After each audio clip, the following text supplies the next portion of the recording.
पूरे देश में चाइना उत्पादों का बहिष्कार चारों तरफ चल रहा है। इसी बीच में हम आज आए हैं बात करने के लिए राजेश सोनी जी से, जो कि प्रदेश अध्यक्ष हैं आदर्श व्यापारी एसोसिएशन के। इस मुहिम में आपके आपके क्या मतलब, इसमें क्या विचार हैं?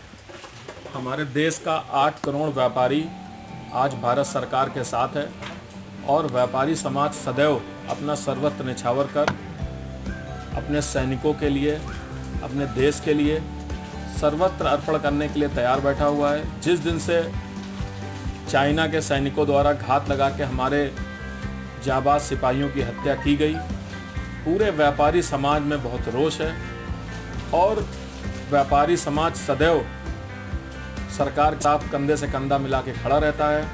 व्यापारी समाज द्वारा पूरे देश में चाइना उत्पादों की होली जलाई जा रही है, चाइना निर्मित वस्तुओं का बहिष्कार किया जा रहा है, लेकिन व्यापारियों के साथ साथ सरकार की भी बहुत महत्वपूर्ण भूमिका होती है किसी भी देश के साथ विदेश नीति बनाना अथवा संबंध बनाने में।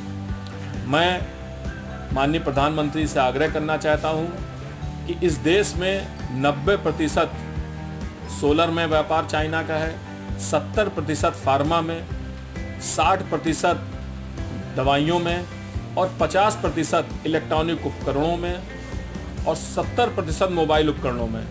इन सब में चाइना की हिस्सेदारी है, जिसको एक दिन में नहीं ख़त्म किया जा सकता है। इसके लिए सरकार को बहुत बड़ी मुहिम छेड़नी होगी, बहुत बड़ा आंदोलन करना पड़ेगा, लोगों को जागरूक करना पड़ेगा और इसके साथ साथ जो भी चाइना से जो माल आ रहा है, जो कि रॉ मटेरियल है, उस पर पूर्णतया प्रतिबंध की ज़रूरत है। इसके लिए एक रजिस्टर बनाना पड़ेगा, एक टीम बनानी पड़ेगी कि कितना रॉ मटेरियल विदेश से आ रहा है और कितना रॉ मटेरियल यहाँ पे कंप्लीट होके बिक रहा है, क्योंकि हमारे व्यापार की रीढ़ की हड्डी बन चुका है चाइना।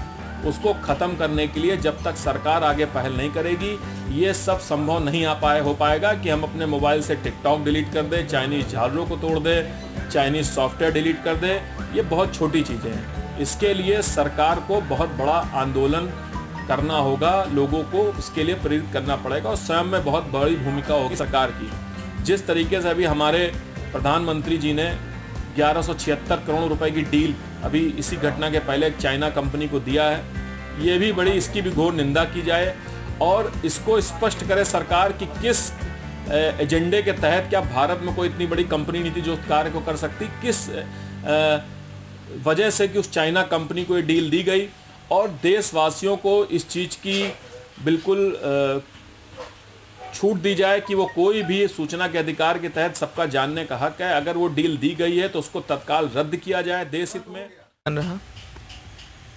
जिस दिन से हमारे व्यापारियों को इस घटना का ज्ञान हुआ, उसी दिन से हमारे संगठन के सभी पदाधिकारियों द्वारा चीनी सामानों का बहिष्कार किया जा रहा है, जगह जगह पुतला फेंका जा रहा है, फूका जा रहा है। इसके अलावा जितने भी चाइनीज़ प्रोडक्ट हैं उसके लिए ना बेचने के लिए हमारे अपने व्यापारियों को इसके लिए एक शपथ भी दिलाई गई है कि ना तो हम चाइना का प्रोडक्ट बेचेंगे और ना बेचने देंगे और ग्राहक को भी जागरूक करेंगे कि वह इस प्रोडक्ट को ना।